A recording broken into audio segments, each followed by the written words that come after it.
Hi mass. నేనిప్పుడు 'లోకజం మానవ' ఒకటో చాప్టర్ నుండి ఏడో చాప్టర్ వరకు ఎక్స్‌ప్లెయిన్ చేస్తున్నాను. అది యానిమే కింద చూసుకుంటే 2 ఎపిసోడ్‌లొస్తున్నాయి. ఓపెన్ చేస్తే ఇద్దరు హై స్కూల్ స్టూడెంట్స్ బాత్రూమ్‌లో సిగరెట్ కాలుస్తూ ఉంటారు. అప్పుడే సిగరెట్ తాగుతున్న వ్యక్తి ఇలా అంటాడు, "రేయ్! వినిపించట్లేదా? ఒక్కగా అరువురా!" అలా అరవమంటుంది ఎవరినో కాదు ఫ్రెండ్స్, మన హీరోనే. అక్కడ ఉన్న బుల్లి మన హీరోని కుక్కలా, పందిలా నటించమంటుంటాడు. మన హీరో వాళ్ళకి జేడిసి వాళ్ళెలా చెప్తే అలా చేస్తూ ఉంటాడు. కానీ, ఆ బుల్లీకి మన హీరో మీద ఎంత గ్రడ్జో అయినా కొడతాడు. ఇంకా మన హీరోని బానిసలా చూస్తుంటారు. ఇంతకు మన హీరో పేరు చెప్పలేదు కదా! మన హీరో పేరు డానియల్ పార్క్. ఇంకా బుల్లీ పేరేటో కాదు, లోగన్ లీ. తర్వాత మనోడు ఇంటికి వచ్చి ఏం జరగనట్టు ఉంటాడు. వాళ్ళ అమ్మకి, "అమ్మ ఫుడ్ అయిందా?" అని అడుగుతాడు. వాళ్ళ అమ్మ టేబుల్ మీద నూడిల్స్ పెడుతుంది. ఆ నూడిల్స్‌లోని గుడ్లు చూడగానే మనోడికి పిలకలు టచ్ అయిపోతాయి. అమ్మా! నీకెన్ని సార్లు చెప్పాలి, గుడ్లు నూడిల్స్‌లో వేయకు. దానివల్ల చూసావా ఎంత లావయిపోతున్నానో అని అంటాడు. వాళ్ళమ్మ సరేలే నెక్స్ట్ లేను అని అంటుంది. తర్వాత వాళ్ళ అమ్మతో ఇలాగంటాడు. అమ్మ నేను ట్రాన్స్‌ఫర్ అయిపోతానమ్మా అని అంటాడు వేరే స్కూల్‌కి. అప్పుడు వాళ్ళ అమ్మ అంటుంది. ఎందుకురా నాకు మంచి మార్కులు రావట్లేవు ఇక్కడ. నేను వేరే దగ్గరికెళ్తే బా చదువుకుంటాను అని అంటాడు. అని అన్నప్పుడు వాళ్ళ అమ్మ మన పరిస్థితి ఏం బాలేదు. మన డబ్బులకి వేరే స్కూల్‌కి జాయిన్ చేయాలంటే నా వల్ల కష్టము. ఎలాగో నీకు మంచి ఫ్రెండ్స్ ఉన్నారు కదా ఇక్కడ. వాళ్ళతో ఉండలేవా అని అంటుంది. మంచి ఫ్రెండ్స్ అనగానే మన హీరోకి బుల్లీస్ గుర్తొచ్చి పరిగెట్టెళ్ళి గోడకు గుత్తాడనమాట. చేతికి దెబ్బ తగులుద్ది. అది సెకండరీ. కానీ వాళ్ళ అమ్మకి తెలియదు. మన మనోడు బుల్లీయింగ్‌కి తట్టుకోలేక ట్రాన్స్‌ఫర్ అయిపోతున్నామని. తర్వాత రోజు స్కూలుకి వెళ్తాడు మన డానియల్. అప్పుడు లోగన్‌ని మన డానియల్‌ని పిలిచి, "రే బండి ఈరోజు ఫస్ట్ పీరియడ్ పీటీ పీరియడ్ రా! నా బట్టలెక్కడున్నాయి?" అని అంటాడు. సీన్ కట్ చేస్తే మన హీరో వాళ్ళ అమ్మగారు స్కూలుకొచ్చి ట్రాన్స్‌ఫర్ గురించి మాట్లాడతారు. అప్పుడు బుల్లీస్ ఫుట్‌బాల్ ఆడుతూ ఉంటారు. మన హీరోని ఎవరు ఫుట్‌బాల్‌తో కొడితే వాళ్ళు బెట్ విన్ అయినట్టు అని బెట్ కాస్తారు. ఫస్టు మన లోగన్ లీ బాల్‌ని తన్నితే మన హీరో కింద దిగిపోతాడు. దానివల్ల బాల్ మన డానియల్‌కి తగలదు. అప్పుడే ఆ స్కూల్‌లో ఉన్న బెస్ట్ ఫుట్‌బాల్ ప్లేయరొచ్చి, "నా వంతురా ఇది" అననేసి తంతాడు. మన హీరో వంగుతాడు గానీ, ఆ ఫుట్‌బాల్ ప్లేయర్ అది ప్రిడిక్ట్ చేసి ముందే కొడతాడు. దానివల్ల సీరియస్‌గా డానియల్ మొఖంకి తగిలి తన కళ్ళద్దాలు విరిగిపోతాయి.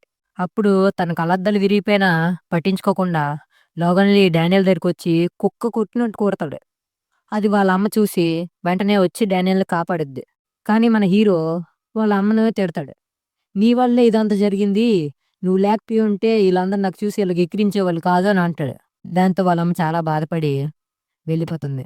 మనోడు ఇంటికి లేట్‌గా వెళ్తాడు. కానీ వాళ్ళమ్మ గడప దగ్గరే ఉండి డానియల్‌ని పిలిచి, "చిన్నా నువ్వు స్కూల్ మారిపోరా. నేను నీతో రాలేను కానీ, నువ్వు సరిపడే డబ్బులు నేను పంపిస్తాను. నువ్వు దేనికి బాధపడకు" అని అంటుంది వాళ్ళమ్మ. దానికి మన హీరో ఎమోషనల్ అయిపోయి ఏడుస్తాడు. సీన్ కట్ చేస్తే మనోడు టౌన్‌కొస్తాడు. ఇలాగ అంటాడు, "నా జీవితం మారిపోయింది రోయ్" అని అంటాడు. టౌన్ లోపలికి హెయిర్ కట్ చేయించుకోవడానికి వెళ్తాడు. అక్కడ హెయిర్ స్టైల్ చేయించుకున్న తర్వాత అద్దంలో చూసుకొని, "అబ్బా! మహేష్ బాబు కూడా నా తర్వాతే" అని అనుకుంటాడు. అక్కడికొక అమ్మాయి వస్తుంది. ఆ అమ్మాయిని చూడగానే మనోడు చిన్న చిరునవ్వేస్తాడు. అప్పుడు తన లవరొచ్చి కుక్కను కొట్టినట్టు కొడతాడు మరి హీరోని. దాన్ని అందరూ వీడియో తీస్తారు. వీడియో తీస్తారు, వైరల్ కూడా చేసేస్తారు. మనోడు వాళ్ళ ఇంటికాడ ఉన్న వీడియోని చూసుకుంటూ ఏడుస్తూ ఉంటాడు. నాకే ఎందుకు ఇప్పుడు ఇలా జరుగుతుంది? నేను మనిషినే. నన్ను మనిషిలా చూడండ్రా అని ఏడుస్తూ, ఏడుస్తూ పడుకుని పోతాడు. మధ్యరాత్రి బాత్రూమ్‌కి వెళ్తాడు. ఆ టైంకి అలా అద్దంలో చూస్తాడు. అద్దంలో హ్యాండ్సమైన మొఖం, స్ట్రాంగ్ బాడీతో సెక్సీగా ఉంటాడు. ఇది నేనేనా? లేకపోతే ఇంకెవరైనా? లేకపోతే ఇది కల అని అనుకుంటాడు. అలా లోపలికి వచ్చి చూస్తే తన అగ్లీ బాడీ అక్కడే ఉంటుంది. అది చూడగానే ఆ బాడీ దగ్గరికి వెళ్లి, "అరే బాబు లేవు" అని అంటాడు. కానీ ఆ బాడీ లెగదు. ఇలాగైతే కాదు కదా అని ఒక గట్టి దెబ్బ కొడతాడు. కొట్టగానే లెగుస్తాడు. లెగిసి తన చేతులను చూసుకొని, "నాకు తెలుసు మావ ఇది కలని. కానీ ఈ కల ఎంత బాగుందో" అని అనుకోని పక్కకు తిరుగుతాడు. తిరగగానే అక్కడ హ్యాండ్స్‌మ్యాన్ బాడీ ఉంటుంది. మా హీరోకి ఏం చేయాలో తెలియక పోలీసులకు ఫోన్ చేద్దామని అనుకుంటాడు. కానీ తనకు జరిగిన అవమానం గుర్తొచ్చి ఫోన్ చేయడు. ఆ రోజు మొత్తం కష్టపడి తన రెండో బాడీ యొక్క కొన్ని నిజాలు తెలుసుకుంటాడు. అందులో మొదటిది, తను ఒక బాడీలో పడుకుంటే ఇంకో బాడీలో లెగుస్తాడు. రెండోది, తన తన బాడీ తనకు తానుగా లెగలేదు. వేరే వాళ్ళు ఫోర్స్ చేస్తే తప్ప ఆ బాడీ లెగలేదు. ఇంకోటి, ఒక బాడీ తెలిగేసి ఉందంటే ఇంకో బాడీ పడుకొని ఉండడం వల్ల తనకి ఆకలి, దప్పికలు అవన్నీ ఉంటాయి.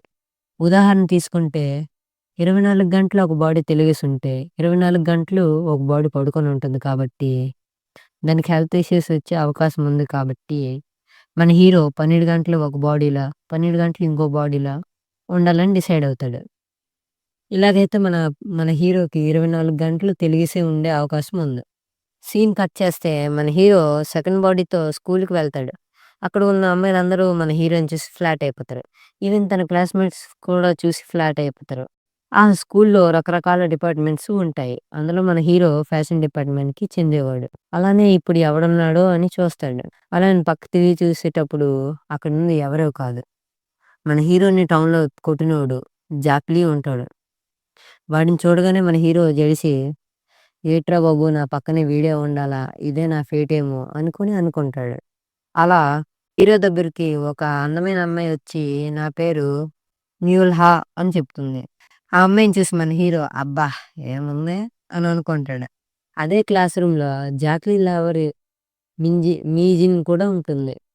మింజిన్ డానియల్‌ని చూడడం జాక్ చూసి అసూయపడతాడు. తర్వా తర్వాత మనోడు క్యాంటీన్‌కి పోతాడు. అక్కడ తన క్లాస్‌మేట్స్ తనని పిలుస్తాడు. పాత స్కూల్‌లో కొడతారు గదా! అని అనుకుంటాడు. కానీ, కానీ మన హీరోని వాళ్ళు ఏమి అనరు. అలానే తనని ఇంకా మంచిగా చూసుకుంటారు. మనోడు అలిసిపోయి అలా క్లాస్ రూమ్‌లో పడుకొని పోతాడు. ఇంకో బాడీలో లెగిచి చచ్చెను పో ఇప్పుడెలా పడుకోవాలి. ఇప్పుడు అర్జెంట్‌గా పడుకోవాలి అనుకోని పడుకుంటాడు. కానీ ఎంతసేపు ఆ బాడీ తెలిగి పడుకొని ఉండడం వల్ల మళ్ళీ నిద్ర రావడం లేదు. అప్పుడే హి న్యూల్హా మన హీరోని లేపుతుంది. సీన్ కట్ చేస్తే ఒక కన్వీనియన్స్ స్టోర్‌లో మన డానియల్ పార్ట్ టైమ్ జాబ్ చేస్తూ ఉంటాడు. ఫ్లాష్‌బ్యాక్ వెళ్తే మన డానియల్ సెకండ్ బాడీతో కన్వీనియన్స్ స్టోర్‌కి వెళ్ళి, "ఇక్కడ జాబ్ ఏమైనా ఉందా?" అని అడుగుతాడు. ఆ ఓనర్ మన డానియల్ చూసి, "అబ్బా! జాక్‌పాట్ దొరికింది. ఒక అందమైన అబ్బాయి ఉన్నాడంటే, ఆ అబ్బాయిని చూడడానికి అమ్మాయిలు వస్తారు. అమ్మాయిలొస్తారంటే ఏదో ఒకటి కొంటారు. కొనడం వల్ల సేల్స్ పెరుగుద్ది. నాకు ప్రాఫిట్టే ప్రాఫిట్" అని ఓనర్ అనుకుంటాడు. కానీ మన హీరో అప్పుడు అంటాడు, "నా కోసం కాదు, మా ఫ్రెండ్ కోసం" అని. "సరే అయితే" అని అంటాడు మన ఓనర్. సరే రాత్రి పూట మన డానియల్ వచ్చి చూసేసరికి, నువ్వింక చిన్న పిల్లోడివి బాబు నీకేటేమో పో" అంటాడు. లేదు మావోడే చిన్న పిల్లోడే, నేను మరి చిన్న పిల్లోడినే నాకేమివ్వరు అని మనోడు మొండికేస్తాడు. "ఓరి నీకు సిగరెట్ పేర్లేటి తెలియదురా నువ్వు బాటుగాడివి" అని అంటారు ఓనరు. అప్పుడు మనోడు సిగరెట్ పేర్లున్ని చెప్పుకెళ్ళిపోతాడు. అది చూసి "ఉర్రా ఎవడ్రీడు ప్రో ప్లేయర్ లాగా ఉన్నాడు" అని అనుకుంటారు. అలా మనోడు జాబ్ కొట్టేస్తాడక్కడ. తెల్లారి 8 నుండి నైట్ 8 వరకు సెకండ్ బాడీలా, నైట్ 8 ఎళ్లి తెల్లారి 8 వరకు ఒరిజినల్ బాడీలో ఉండాలని డానియల్ ప్లానింగ్ యేసుకుంటాడు. ఆ కన్వీనియన్స్ స్టోర్‌కి డానియల్ క్లాస్‌మేట్స్ అయిన కొంతమంది ముగ్గురు వ్యక్తులొస్తారు. వచ్చి నాకు సిగరెట్ కావాలి అని అంటారు. డానియల్ వాళ్ళ ఏజ్ చిన్నదని తెలుసుకొని, మేము మీకివ్వము అని అంటాడు. అప్పుడే జాక్ లోపలికొస్తాడు. డానియల్‌ని చూడగానే జాక్ కొన్ని వస్తువులను తీసుకొని, "ఇది నేను తీసుకుంటాను. కానీ నా డబ్బులు నువ్వు కట్టేస్తావు కదా!" అని అంటాడు జాక్. "లేదండి నేనిప్పుడే కొత్తగా జాయిన్ అయ్యాను. మళ్ళీ ఇప్పుడు ఫెయిల్ ఎలాగైతే నాకు తీసేస్తారు" అని అంటారు. వాడి పేరు, వీడి పేరు ఒకేట ఉంది. అలానే వీడు కూడా మింజిని గోకాడు. వాడు కూడా మింజిని గోకాడు కాబట్టి మన జాక్ ఫుల్ ఫ్రస్ట్రేషన్‌తో మొఖం మీద బొబ్బలు వచ్చేలా కొడతాడు. అంతలోపు తన క్లాస్‌మేట్ తనని న్యూడ్ ఫోటో తీస్తాడు. "నీ ఫోటోస్‌ని మేము వైరల్ చేస్తామని" చెప్పి బెదిరిస్తారు. మన హీరో బాధపడుతున్నప్పుడు వాళ్ళ అమ్మ ఫోన్ చేస్తుంది. ఎలా ఉన్నావు? ఇప్పటిదాకా ఫోన్ చేయలేదు. ఏంటి విషయాలు?" అని వాళ్ళ అమ్మ ఫోన్ చేస్తుంది. ఫోన్ చేస్తే మనోడు ఏం చేయాలో తెలియక ఏదో పనుంది అని చెప్పి ఫోన్ కట్ చేసేస్తాడు. సీన్ కట్ చేస్తే మనోడు స్కూల్‌కి వెళ్తాడు. స్కూల్‌కి వెళ్ళినప్పుడు తన గురించి అక్కడ మాట్లాడుతుంటారు. "మేము ఒక కన్వీనియన్స్ స్టోర్‌కెళ్ళాము. ఇలా కొట్టాము. ఇలాగ వాడికి ఫోటో తీసాము. చూస్తారా?" అని మాట్లాడుతూ ఉంటారు. అది విన్న మన డానియల్ కోపం వస్తుంది గానీ ఓర్చుకుంటాడు. మింజిన్‌కి జాక్‌లి యొక్క గొప్పలు వాళ్ళ ఫ్రెండ్స్ చెప్తూ ఉంటారు. అది మింజిన్ వింటూ ఉంటుంది. ఇంతలోపు వాళ్ళ క్లాస్‌మేట్స్‌లోన ఫోటోలు తీసిన వాడు ఇలాగంటాడు. మన డానియల్‌నే కాక వాళ్ళ అమ్మని కూడా తప్పుగా మాట్లాడతారు. వాళ్ళ అమ్మని అలాగనేసరికి మన డానియల్‌కి వాళ్ళ అమ్మ గుర్తొచ్చి, "రేయ్! అమ్మల జోలికి వెళ్తే మాత్రం బాగోదు" అని హీరో అంటాడు. అది విని క్లాస్‌మేట్స్ అందరూ షాక్ అవుతారు. అప్పుడు మింజిన్ మన డానియల్ దిక్కు చూడడం జాక్‌లి చూసి జాక్‌లి డానియల్‌ని కొట్టడానికి వెళ్తాడు. ఫైట్‌కి రమ్మంటాడు. ఆ ఫైట్‌ని చూడడానికి స్కూల్‌లో ఉన్న ప్రతి ఒక్కళ్ళు వస్తారు. మన జాక్లీ ఒక ప్రొఫెషనల్ బాక్సర్ అనమాట. మన డానియల్‌ని వాడు పంచేద్దాం అనుకున్నప్పుడు, అక్కడ ఒక సైలెంట్ కిడ్ ఒకడుంటాడనమాట. వాడు దేంట్లోని తలదూర్చడు, ఏటి చేయడు. కానీ డానియల్ కొడతాడన్నప్పుడు వాడు వచ్చి ఆపేస్తాడు. మన జాక్లీ అనుకుంటాడు, ఈడెప్పుడు సైలెన్స్‌గుంటాడు కదా! ఇప్పుడేమొచ్చాడు అని అనుకుంటాడు. ఆడెవడో కాదు, వాడే జే. మింజిని చూసాక మన జాక్లీకి కోపం మరింత పెరిగి డానియల్‌ని కొట్టడానికి వెళ్తాడు. కట్ చేస్తే ఫ్లాష్ బ్యాక్‌లో మన డానియల్ ఎప్పుడూ దెబ్బలు తినడం, తినడం వల్ల తనకి పంచెస్ ఎంత ఫాస్ట్‌గా వస్తాయి, ఎంత స్లో వస్తాయి అవన్నీ కనబడతాయి. పంచెస్ చాలా స్లోగా వస్తున్నాయని తను గ్రహిస్తాడు కానీ, తనకి డాచ్ చేసేంత లైట్ బాడీ తనకి లేదు. కానీ ఇప్పుడు అలా కాదు. తనకొక లైట్ బాడీ ఉంది. జాక్‌లి ఎంత ఫాస్ట్‌గా కొట్టినా డానియల్ సింపుల్‌గా డాడ్జ్ అయిపోతూ ఉంటాడు. చాలా కోపంతో చాలా ఫాస్ట్‌గా మల్టిపుల్ టైమ్స్ కొడుతూనే ఉంటాడు. కానీ ఒక్కటి కూడా మన డానియల్ తగలదు. ఇలాగైతే కుదరదు అనుకోని జాక్‌లి ఒక ఫెయింట్ అటాక్ చేస్తాడు. చేసినప్పుడు ఏటి చేయాలో తెలియక డానియల్ దాన్ని బ్లాక్ చేస్తాడు. అందరూ క్లాస్‌మేట్స్ అందరూ చూసి షాక్ అవుతారు. ఒరేయ్! ఈడు అన్ని డాడ్జ్ అవుతుండు. ఫెయింట్ అటాక్ చేస్తే బ్లాక్ చేస్తాండు.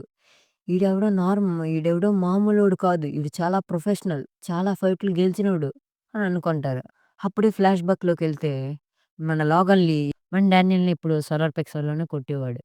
అది గుర్తు తెచ్చుకున్న మన డానియల్‌కి జాక్‌లీ కొట్టింది, వాళ్ళ అమ్మని తిట్టినవి అవన్నీ ఫ్లాష్ బ్యాక్‌లో తెచ్చుకొని మన డానియల్ ఒక్క పంచ్‌తో జాక్లీని నాకౌట్ చేసేస్తాడు. అది చూసిన క్లాస్‌మేట్స్ అందరూ షాకవుతారు. ఈవెన్ మన డానియల్ పార్క్ కూడా షాకవుతాడు. ఓడియమ్మ నేనేనా కొట్టింది అని షాకవుతాడు. అప్పుడు సీన్ కట్ చేస్తే మన జే వాష్‌రూమ్‌కి పోతాడు. అక్కడ ముగ్గురు స్టూడెంట్స్ ప్లానింగ్ వేస్తారు. డానియల్‌ని కలిసి రౌండప్ చేసి కొట్టేద్దామని ప్లానింగ్ వేస్తా ఉంటారు. అది విన్న మన మన జే వాళ్ళని కుక్కను కొట్టినట్టు కొట్టిన తర్వాత, వేరే డిపార్ట్‌మెంట్స్ యొక్క హెడ్స్‌ని ఇంట్రొడ్యూస్ చేస్తారు. వాళ్ళెవరో కాదు. వోకల్ డాన్స్ డిపార్ట్‌మెంట్ యొక్క హెడ్ వింజిన్. అలానే బ్యూటీ డిపార్ట్‌మెంట్ హెడ్ అయిన ఏలీ జాంగ్. అలానే last and final architecture department యొక్క హెడ్ వాస్కో. ఇంతటితో 'లూక్జుమ్' మనవ 7 చాప్టర్‌లు కంప్లీట్ అయిపోయాయి. అలానే యానిమే యొక్క 2 ఎపిసోడ్‌లు కంప్లీట్ అయిపోయాయి. ఇలాంటి మంచి మంచి వీడియోలు కావాలంటే ఈ ఛానెల్‌ని సబ్స్క్రైబ్ చేయండి, లైక్ కొట్టండి. మళ్ళీ నెక్స్ట్ వీడియోలో కలుద్దాం. బాయ్.